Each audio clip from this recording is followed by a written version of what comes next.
तो वाली चाहिए, वो भी भेजो, तो ये भी भेजो। एक हो गई चिट्ठियां लिख दो पीडब्ल्यूडी की, सारे को पैसा नहीं है तो अप्रूवल नहीं देना, फ्रेश टेंडर नहीं करनी, पैसा इकट्ठा हो गया उसे आगे कर देना।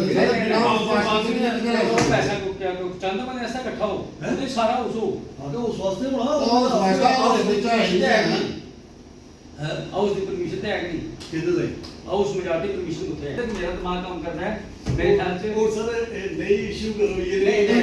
आई एम फॉर वेलफेयर आपका कठुआ और दूसरे लोग भी ये चीज ਅਸੀਂ ਵੀ ਵੈਲਫੇਅਰ ਆਸਤੇ ਹੈ नवी आखा दूसरा चुनाव वाली क्या वो गल करिए ना ਅਸੀਂ तो रोवांगे ਇੱਥੇ ਆਏ सर अगर मेरी गल सुनो मेरी मतलब एक सबमिशन है कि अगर पैसा इकट्ठा आग ਉਹਦੇ ਵਾਸਤੇ ਇੱਕ ਤੇ ਜਿਹੜੀ ਸਾਡੀ ਕੋਈ नहीं सर ਗੱਲ ਘੁਮਾਓ ਕਰਾਂਗੀ ਕਿ ਤੁਸੀਂ ਇਹ ਦੱਸਣਾ ਚਾਹੁੰਦੇ ਲੋਕਾਂ ਜੀ ਕਿ ਕੌਂਸਲ ਪੈਸਾ ਇਕੱਠਾ ਕਰੇਗੀ ਇਹ ਪੈਸਾ ਇਕੱਠਾ ਨਹੀਂ ਹੁੰਦਾ ਨਹੀਂ ਪੈਸਾ और उसकी परमिशन भी 1 रुपया भी मैं पहले एक चीज आखी मैं कोई इस इशू च नहीं पौना चाहता कि थोड़ा अपनी के मसला है के नहीं मैं ऐसे कदे नहीं पौगा ਤੁਹਾਡੀ ਆਪਣੀ 2 ਕਰੋੜ ਰੁਪਏ ਦੀ ਲਾਇਬਿਲਿਟੀ ਦੇ ਤੁਹਾਡੀ ਇਹ ਰੇਟ ਹੋਈ सर ये नहीं पता एक ਇਹਦੇ ਮੈਂ ਤੁਸੀਂ ਕਲੀਅਰ ਕਰ ਦਿਓ ਇਹ ਸੈਲਫ ਫਾਈਨੈਂਸ सेल्फ फाइनेंस की होता साड़ी अपनी जेडी उत्थों क्रिएशन सीएम साहब से मिलने आए हैं इसके बारे में। देखिए हम लोग आए थे, एक हमने फ्रेश रेजोल्यूशन नो कॉन्फिडेंस का दिया था 29 तारीख को, आप सबको उसके बारे में पता है। आज उसके लगभग 10-11 दिन पूरे हो गए थे। हम लोग इनके पास लेके आए थे क्योंकि 10 दिन पावर रहती है प्रेसिडेंट के पास, उसके बाद चीफ एग्जीक्यूटिव ऑफिसर उसके लिए स्पेशल मीटिंग कॉल करता है। ये इन्होंने हमें एक चिट्ठी दिखाई कि उसमें भाई ट्रिब्यूनल ने ये कहा है कि जो 23 का को स्टेटस है उसको मेंटेन रखना है। चलो हम इनकी बात मान लेते हैं क्योंकि कल उसकी तारीख भी है और जहाँ तक हमारी जानकारी है हाई कोर्ट ने उसको डायरेक्ट भी किया है, हो सकता है उसमें कल जो है वो नया अपडेट कुछ आ जाए,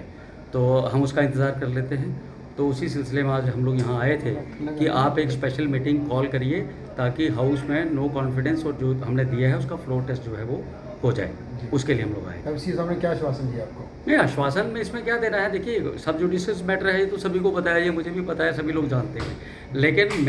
हमने ये इसलिए कहा था कि सब जुडिशियस मैटर ये बना था जो हमने पहला रेजोल्यूशन दिया था उसके ऊपर स्टे था, उसकी वजह से ये सब जुडिशियस था। लेकिन जो हमने 29 को दिया उसके ऊपर कोई ऐसा मसला नहीं था। अभी अगर ये लोग ये मानते हैं, उसमें एक टेक्निकल बात रहती है, अगर ये मानते हैं कि 23 तारीख वाला जो है वो उसमें ये भी शामिल हो जाएगा, उसको को स्टेटस रखना है, तो वो इनकी अपनी धारणा है। हम लोग कल का वेट करते हैं, कल तारीख है, उसमें हाई कोर्ट में पिछले कल जो डायरेक्शन मिली है उसके बाद ट्रिब्यूनल क्या फ़ैसला लेता है वो मुझे लगता है कि बहुत जल्द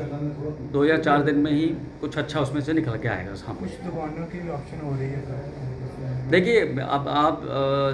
आपने सवाल किया है, बात बड़ी लंबी हो जाएगी, लेकिन एक बात आपको बताना चाहूँगा कि जहाँ तक म्यूनिसिपल काउंसिल कठुआ जिसके 12 पार्षद अविश्वास प्रस्ताव लेकर आए हैं म्यूनिसिपल कठुआ के खिलाफ, और आपने देखा होगा, आपने बहुत से लोगों ने कवर भी किया है कि रोज़ जो है वो नित्य नए उद्घाटन जो है वो किए जा रहे हैं म्यूनिसिपल काउंसिल कठुआ की ओर से। मैं म्यूनिसिपल काउंसिल कठुआ के प्रेसिडेंट, यहाँ के सीईओ सबको चैलेंज करता हूँ कि एक वाइट पेपर इशू करिए, एक श्वेत पत्र इशू करिए और हमें बताइए कि काउंसिल की लाइबिलिटीज़ क्या हैं, यहाँ क्या किया जा रहा है। एक चिट्ठी म्यूनिसिपल काउंसिल कठुआ के दफ्तर से निकलती है पीडब्ल्यूडी के लिए और उसमें लिखा जाता है कि no fresh tendering, no fresh allotments, no, मतलब सभी को लगाया है कि हमारे पास फंड्स नहीं है, आप कुछ भी नया नहीं करेंगे। जबकि मेरे वार्ड में भी 4 टेंडर हुए हैं, इनके वार्ड में भी 3-4 टेंडर हुए होंगे, हर वार्ड में हुए हैं, लेकिन जो हमारे वार्ड में टेंडर हुए हैं उसके लिए कहा जाता है कि फंड्स नहीं हैं, ठेकेदार काम शुरू नहीं करता। दूसरे वार्डों में जो, अब मैं ये नहीं कहना चाहूँगा कि क्यों, वो आप खुद समझदार हैं, वहाँ जो है वो वहाँ उद्घाटन हो जाता है। काउंसिल की लाइबिलिटी इतनी बढ़ गई है कि ये कहीं ना कहीं मेरे को ये लगता है कि कहीं ना कहीं मंशा ये भी है कि अगर कोई प्रेसिडेंट नहीं रहता है, जब नया प्रेसिडेंट आता है उसके लिए कैसे मुसीबत क्रिएट करनी है।